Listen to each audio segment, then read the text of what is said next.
Taliwan ining COVID crisis, mi patimaw ang paghinatagay mismong sa mga frontliners ang digamit sa ilang kaugalingong hinipusan aron may matabang ngadto sa labing nanginhanglan.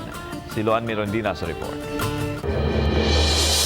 Bisan pa man sa gipatumang lockdown sa mga facility sa Bureau of Jail Management and Penology, wa kini makapugong sa mga personnel sa Lapu-Lapu City Female Dormitory nga mupaambit sa grasya ngadto sa ilang mga silingan.